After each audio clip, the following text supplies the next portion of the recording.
Calls for the resignation of Medical Services Minister Anyang Nyong'o continue to intensify days after Ikolomani MP Boni Halwale indicated that he would be moving a motion of no confidence against him on the floor of the House. The Medical Doctors Union said that they brought to the attention of the minister the fact that some of the clinics that were purported to be existing were non-existent a long time ago, I think in January. Secondly, the Association of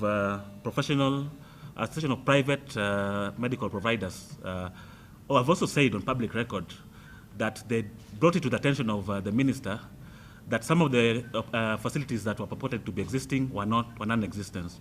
So, and Anyang Nyong'o has not disputed the fact that he had this information from those two credible organizations. So he cannot then say that he had no knowledge of what was going on at NHIF. The activists are citing a corruption cycle, which they say, if not watched, could see politicians do anything they want while in public office. In fact, one of the things that Anyang Nyong'o said that was very curious to me, he very arrogantly said that he needs to be left alone because he's not the only ministry having issues.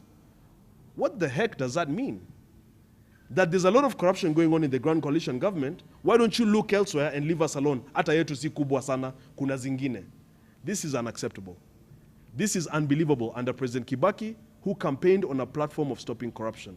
We're not here because anybody is paying us. We are serious about moving this country forward. The president has no such powers to install county commissioners without consultations with Parliament and with his co-partner, the Prime Minister. This kind of impunity is getting us backwards every single day. And it's causing a lot of problems and a trickle-down effect, because when the president does something like that, it then gives Kimunya a good standing to also do anything he wants. And this is how you get impunity in the system from top to bottom. The lobbyists have warned that the caretaker committee should not be used to cover up impunity, like was the maize scandal that has over time left more questions than answers. We do not have faith in the caretaker committee that has been set up, because we think the caretaker committee is just another way of hiding the corruption that has happened at NHIF. We are saying that the NHIF has been turned into another cash cow like the NSSF to raise resources for campaigns. Recent efforts to expand the jurisdiction of the East African Court of Justice have also been welcomed, but at the same time have been met with sharp criticism, with the lobbyists maintaining that the time at which the move is being taken is a clear picture of trying to deny victims of the post-election violence justice. That ideally there is no problem with expanding the jurisdiction of the African Court and the jurisdiction of the East African Court of Justice. That is fine, because we as the Kenyan people, we as the African people require more judicial avenues to channel our cases.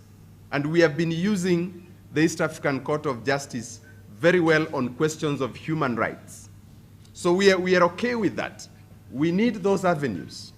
But what is happening now is that the corrupted Kenyan leadership has decided to use these two mechanisms to basically undermine justice for the victims of post-election violence.